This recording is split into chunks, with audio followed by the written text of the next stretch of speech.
kalau kata Sudirman saya itu lapor ya kesempatan untuk melakukan yang selama usaha ini tinggal tidak Pak Mirza Khalid, Setia Novanto itu kan banyak kasus waktu itu, ada IKTP, ada Papa minta saham, ini Pak waktunya menendang.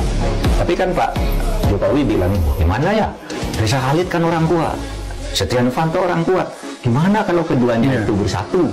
Kata Pak Jokowi. Kata Pak Jokowi kan, terus kasusnya hilang, padahal sudah diajukan proposal oleh Sudirman Said sebagai Menteri SDM ketika itu ini berdasar hasil tim pembubaran netral itu. Dan baru sekarang dibuka oleh Pak Prabowo, ya kan? Itu bukti bahwa kalau presiden mau bisa.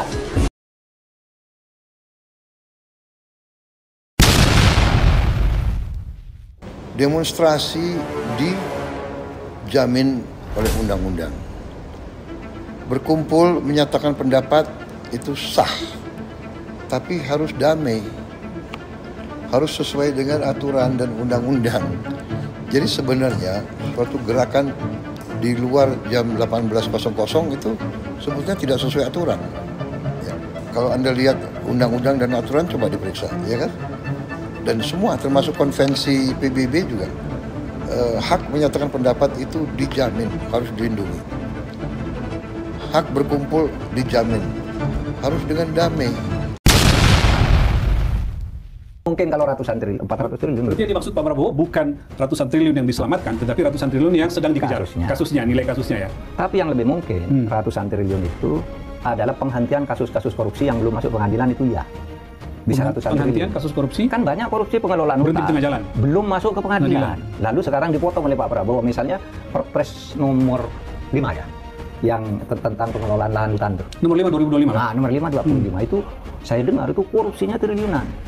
Ada mafianya. Ketika mau diselesaikan ngelawan. Nah, sekarang TNI yang masuk ke situ. Oh, ini yang Satgas Penertiban Hutan, Pak ya? Oke. Itu konon itu menyelamatkan 1.200.000 hektar. 1.200.000 hektar hutan, dan itu triliunan. Kalau itu yang dimaksud Pak Prabowo itu benar, menghentikan sesuatu yang korupsi berlangsung berkelanjutan, lalu dipotong agar tidak berkelanjutan, diambil alih pengelolaannya. Itu mungkin. Ratusan triliun. Tapi kalau yang sudah divonis, enggak. Ini Satgas yang dominan oleh TNI, Pak ya? Iya, TNI yang diturunkan. Ketua Dewan Pengarahnya Menhan, lalu Wakil Ketua Dewan Pengarahnya Jampitsus, sekaligus sebagai Ketua Harian Jampitsus. Iya, iya. Kalau itu mungkin, dan itu bukan hanya di satu tempat. Di Sumatera, di berbagai tempat juga banyak TNI turun tangan terhadap hal-hal korupsi yang berlangsung, yang selama ini udah menaun, tidak ada yang berani karena ada backing, ada apa gitu. Kalau itu yang dimaksud, itu bisa ratusan triliun yang sudah diselamatkan karena dihentikan. Ya, eksplorasinya dihentikan dan diambil alih oleh negara. Tapi basically begini. Itu kan suara sebagian kecil rakyat kita. Kenapa? Mungkin sebagian ngerasa keganggu hidupnya masih kurang ya. Once saya ciptakan pertumbuhan ekonomi 6%, 7%, itu akan hilang dengan otomatis.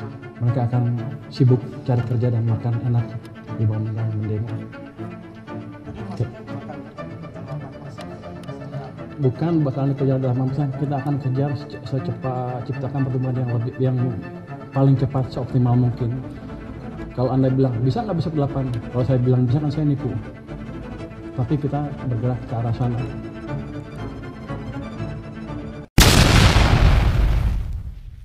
Saya jujur mengatakan begini, kalau meme ke pribadi saya yang sudah mengarah ke pribadi, saya itu memang sudah biasa dihina sejak masih kecil. Karena saya kan bukan anak pejabat kan, saya kan anak orang dari kampung. Ibu saya kan memang hanya buruh cuci di rumah orang.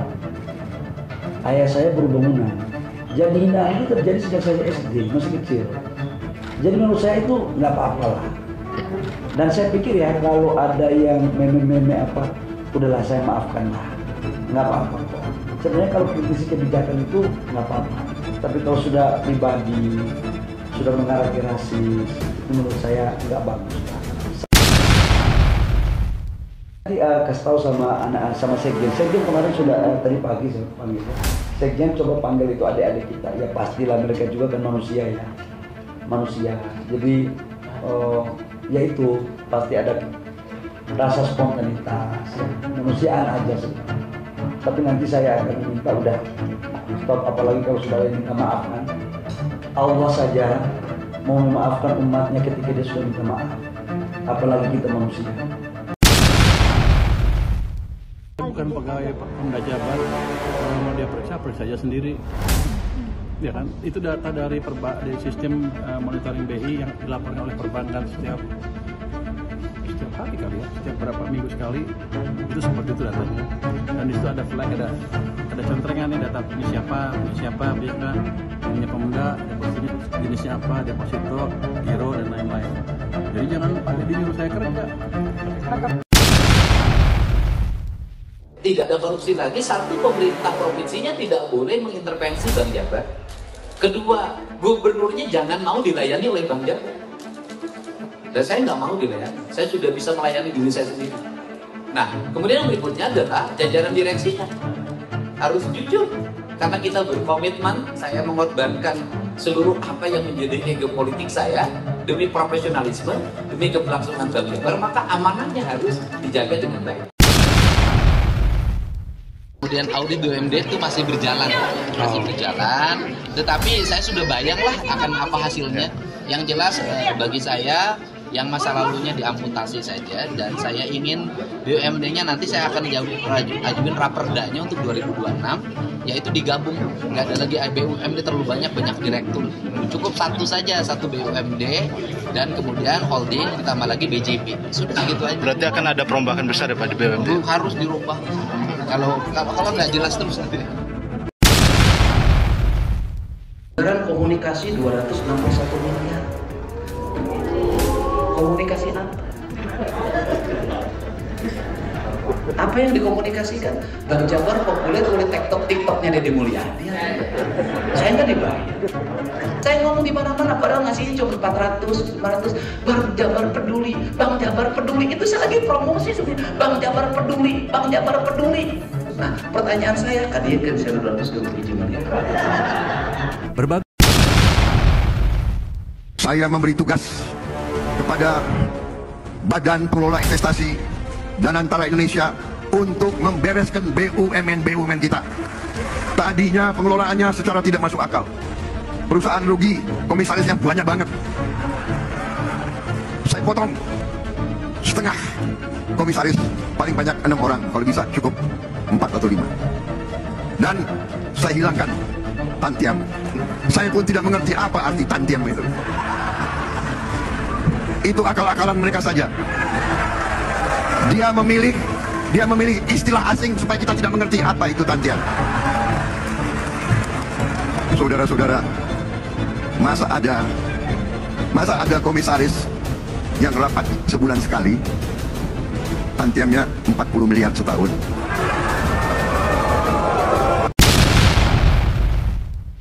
Saudara-saudara, masa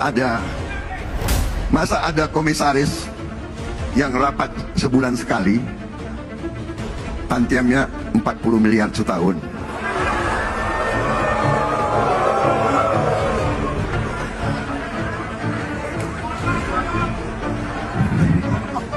Saya juga telah perintahkan ke Danantara, direksi pun tidak perlu tantiam kalau rugi. Dan untungnya harus untung benar, jangan untung akal-akalan. Kita sudah lama jadi orang Indonesia, dan kalau direksi itu, kalau komisaris itu keberatan, segera berhenti, saudara sekalian.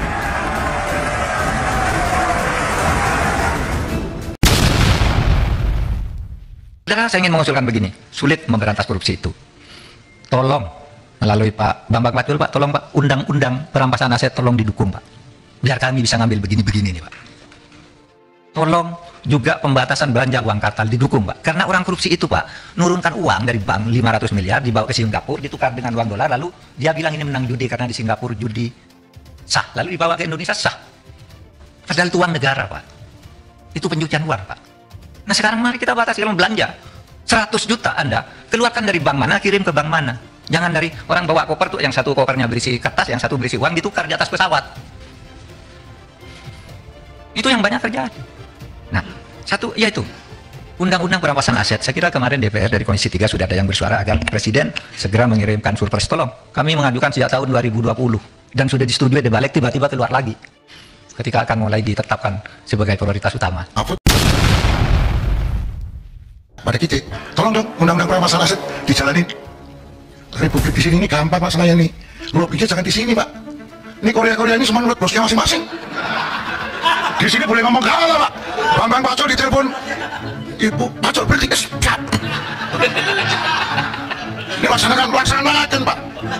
Jadi dua presiden pernah nanya sama saya, pembatalan uang kartal sama ini RUU yang mana ya? Pak Presiden, kalau pembatalan uang kartal pasti DPR nangis semua. Kenapa? Masa dia bagi duit harus pakai e-wallet?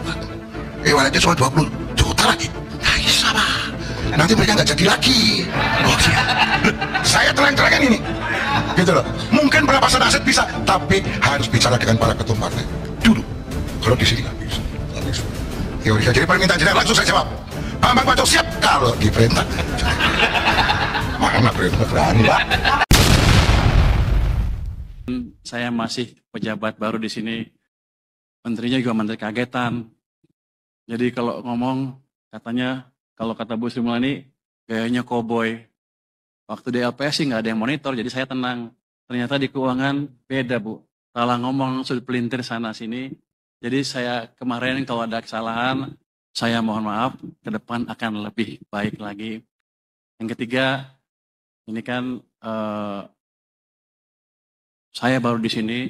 Yang jelas saya akan berusaha semaksimal mungkin. Nanti minta juga petunjuk Ibu Sri Mulyani supaya kebijakan fiskal kita bisa bagus dan ekonomi secara keseluruhan bisa tumbuh lebih baik lagi.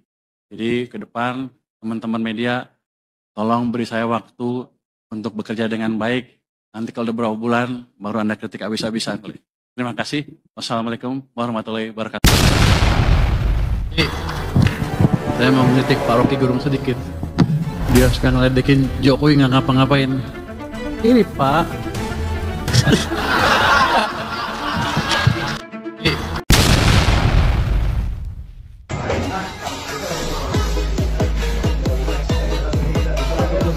Lanjut dulu, bawahnya dulu Bang.